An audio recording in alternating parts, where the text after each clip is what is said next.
Betul ke kena bayar progressive interest rumah? Ramai ingat bila beli rumah undercon, tunggu dapat kunci baru mula bayar. Sekali tengok bank account duit dah kena tolak oleh bank.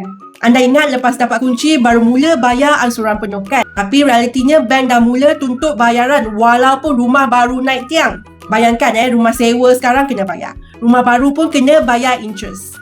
Duit makin kurang tapi rumah tak siap-siap lagi. Sila hari bulan bajet lari terus. Sesaklah nafas korang pada hujung bulan sebab tak standby duit lebih. Save dan like dulu sebab Melissa nak bagi satu manfaat. Benda ni kita panggil progressive interest. Dia bukan bayaran penuh bulanan tapi bayaran faedah mengikut tahap siap binaan rumah tersebut. Makin tinggi binaan rumah naik, makin tinggi faedah yang bank akan minta anda bayar. Jangan terkejut kalau tiba-tiba kena bayar beratus ringgit sebulan walaupun kunci belum dapat. Berkata pepatah, sediakan payung sebelum hujan. Anda wajib tahu kira-kira ni sebelum beli rumah dari pemaju.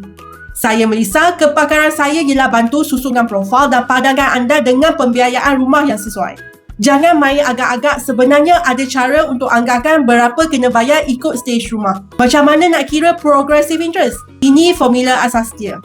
Jumlah disbursement darat kadar faedah darat hari bahagi dengan 365 hari.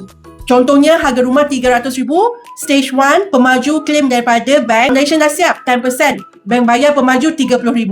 Katakan faedah 4%, kiraannya ialah RM30,000 darab 4% bahagi 12 bulan, jadi anggaran RM100 sebulan. Jadi kalau nak plan beli rumah undercon, pastikan anda dah masukkan kos progressive interest dalam bajet bulanan. Jangan sampai hujung bulan pening kepala mana nak cari duit cover dua tempat. Follow Melissa for more tips.